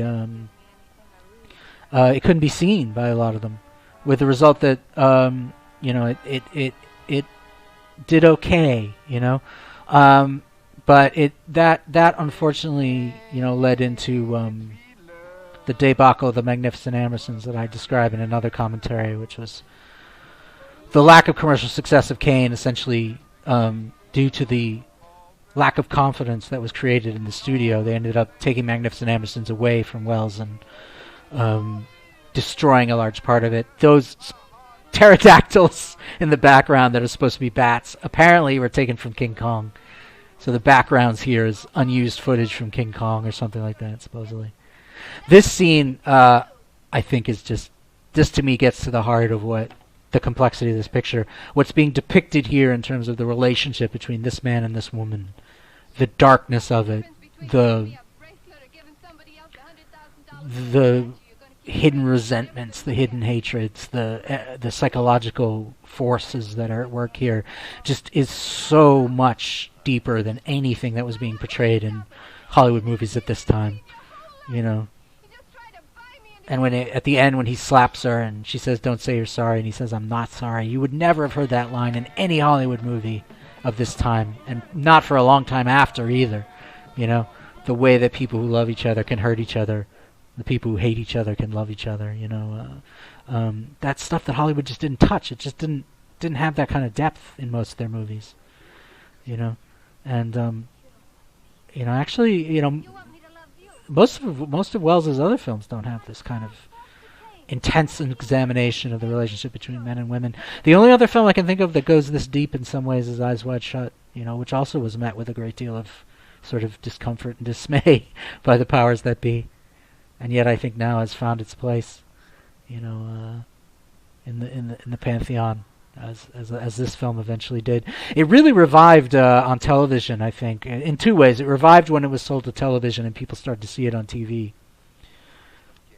And it revived partly because the French film critics seized on it as they were the first ones really to call it the greatest film ever made. And it also became ground zero for their auteur theory, which is that that films should have a single author and that author should be the director. I don't think it's true that it's always the director, but. And then here we go into one of the great showcase scenes of all time, which has been I think, much copied. Whenever anyone trashes a hotel room, they're sort of taking off on this scene, Have you gone completely crazy? And then he slams the door. I love it. Such a great sound cue. And this is also this kind of raw, naked emotion. It reminds me of Aunt Fanny's mad scene in The Magnificent Ambersons, which is only half there, unfortunately, due to the studio's interference. But you didn't see this kind of intense, ferocious emotion in movies of this time, as you see in this scene, where you have a guy basically just losing it. And I will say, I think the makeup here, the extreme old age makeup, doesn't quite work as well as some of the earlier makeup. It does look a little bit fake, but I think it works. He sells it. Wells apparently wore contacts to make his eyes look older, or I don't know what that means, but more faded or something. And they were apparently agony to wear, and a doctor had to be there every day to sort of make sure he wasn't gonna go blind from them or something like that. Must have been an ordeal. And this last minute thing, it's just awful. You can't do this to me. And of course, it's all his own damn fault. He's losing love again, and it's all his own damn fault. It's kind of like that line in 8.5 where Marcello Mastroianni's talking about all the problems of his character, and the beautiful Claudia Cardinale just says it's because he doesn't know how to love, you know. He says, no, it's this and this and this, and she says it's because he doesn't know how to love, you know. That's what Kane is, really, you know. Wells is so good here. It's such a subtle, just done with his eyes, really, you know. And they don't show him smashing up the room. Not quite yet. I love that line. They haven't been tough on me, just lost all my money.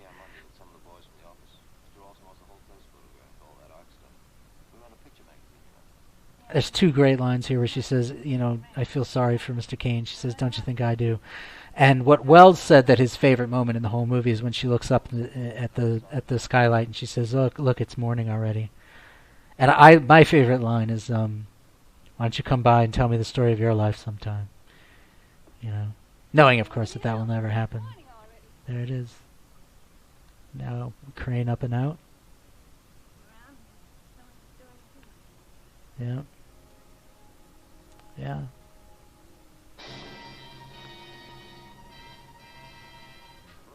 Rosebud. I tell you about Rosebud. This guy's great. Paul Stewart, who shows up in quite a few other of Wells's pictures, I think. What they must have gone through to get that light from the cigarette lighter, you know, especially with the film stocks and equipment they had at this time. God only knows. I think that Toland had developed some technology of his own. He was using, I think, special coatings on the lenses, and he had some sort of new type of film that he developed with Kodak or something that was faster than most other movie film or something like that. So there was actually some technical innovations at work in this picture. There's an amazing story that Wells, the story is that Wells, Toland basically said to Wells, look, there's nothing you need to know about making films that you can't learn in 3 days. There's the parrot. Wells said that the parrot was put in there just to wake the audience up. You know, things have been going for a while. Got to give them a good, you know. So Wells, he said, there's nothing you need to know that you can't learn in 3 days. So they went off for a weekend, and Toland basically showed him the camera and took it apart and showed him the mechanism and all the rest of it, and basically taught him how to make movies right there, at least on a technical level. Yeah, and here's the moment here. I can't think of another film of this era that has this kind of raw, explosive violence, except for that scene with Agnes Moorehead in The Magnificent Ambersons. The guy just loses it finally. And this is the rage of a man who's been after love all his life and knows it's his own damn fault that he lost it, you know. Anyway, Wells actually cut his hand, apparently. And supposedly, while doing this scene, and supposedly you can see the blood, but I've never been able to catch it, so, you know, whatever. Doesn't really matter. Apparently, after he was done smashing up this room, he walked out and just murmured, God, I felt it. I really felt it. You know? And you can tell. It's quite extraordinary. Anyway, but what Wells said was that Toland, he said in a moment of sort of mad innocence, Wells said, the problem is that there's film in the camera, isn't it? Meaning that the reason why the camera was so big and heavy and bulky is that it had to have the film in it. And Toland said, yes. Someday we'll just be carrying the lens. It'll be a kind of electric eye, you know. And I think today, I mean, it's extraordinary. It's almost prophetic, you know, where we have today digital cinema and, you know, smartphones that can take almost movie quality footage and stuff like that. I mean, it's to hear that coming from someone of this era, of this level of technology. I mean, it really shows you Toland's genius and why he was of so much use to Wells on this picture. You know, he was a visionary. Died very young, unfortunately. He went off to World War II in the Navy and made some films there, and I think he died in the early 50s or something, unfortunately. Never worked with Wells again, sadly.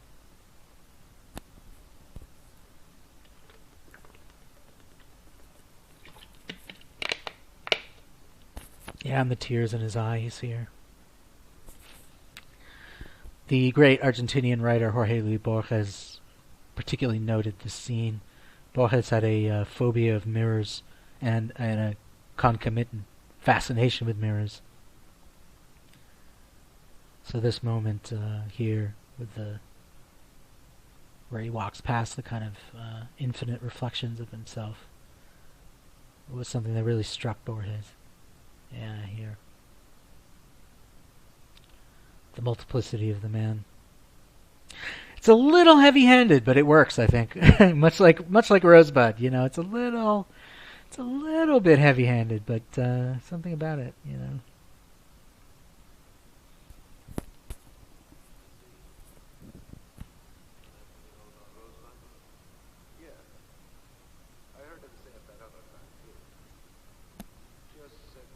I really feel like this guy could have played Dracula pretty well. He's got the look, you know, those heavy brows and stuff like that, you know. And we're coming up here on Yes and No.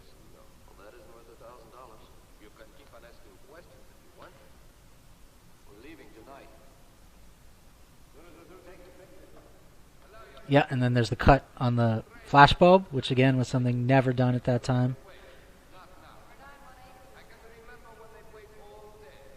Yeah.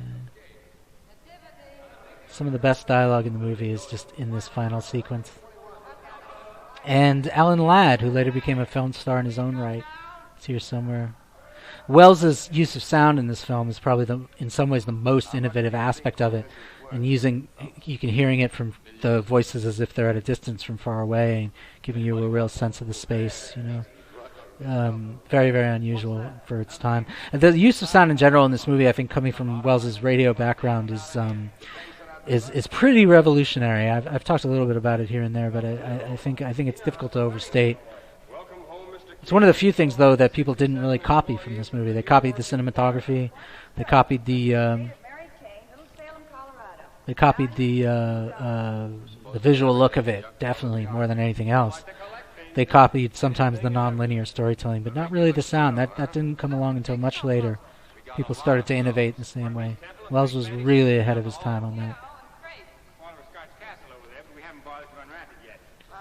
Yeah, I'm not sure where Alan Ladd is. He's supposedly the guy. Yeah, he's the guy smoking a pipe in the fedora hat, off on the pork pie hat, actually. Yeah. Later became a very big star in noir films. What's Rosebud? That's what he said when he died. Did you ever find out what it means? No, I didn't. What did you find out about it? Of course, we never find out. Not much, really. Better get started. What have you been doing all this time? I love this. Playing with a jigsaw puzzle. And here's Wells trying to sort of play it down a bit, I think. He was always ambivalent about the sled.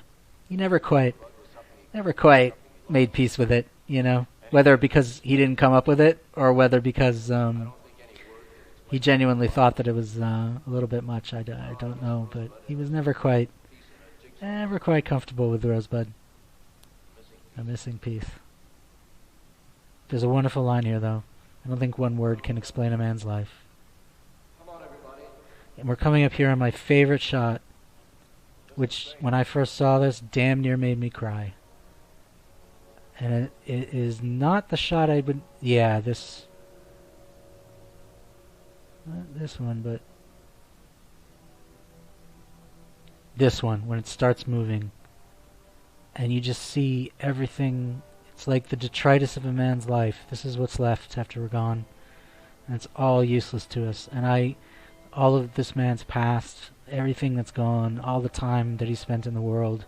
And this is all that's left, this motley collection of God knows what, you know. And it's just, it's the signs of his passing. And I found this so moving. Even as a 13-year-old kid, I just, you know, I almost cried when I saw this. His mother's bed there, you know.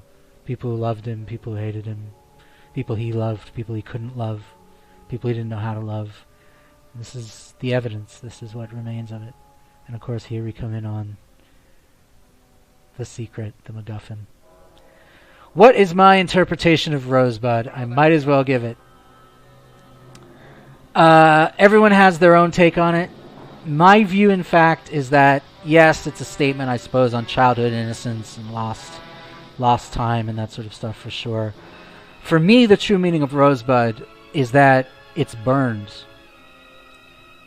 And that, in the end, this one thing, this thing that was so deep and so powerful and so essential to Charles Foster Kane, that it was the last words on his lips, this thing he had not seen since childhood, is burned and destroyed and is turned to that massive black plume of ash coming up out of Xanadu. And I think Wells is saying this is, he had a thing in F for Fake, his wonderful documentary, he has this line where he says, everything will eventually fall away into the ultimate and universal ash. And I think that's what he's saying here, And it's a dark thing to say, but it's very powerful. And no trespassing. I think maybe that's Wells saying, one word can't explain a man's life, Try not to get too close. Yeah, and there's that smoke. End of the greatest film ever made. Yeah. No story has a happy ending unless you stop telling it before it's over. And here's this great little outro after all that depressing stuff. After all of that, it's all ash in the end. Ashes to ashes, We're going to have some great fun. And these are great because they're alternate takes, so you're getting basically like a second vision of what these are like, except my leaving him. She says it in a totally different way, than she did in the movie. It's so cool. You get these sort of little alternate takes of the picture. Shows you that they really filmed it,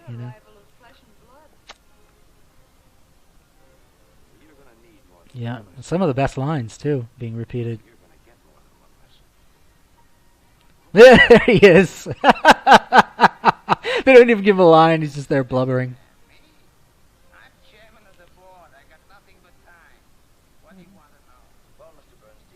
William Allen. Yep.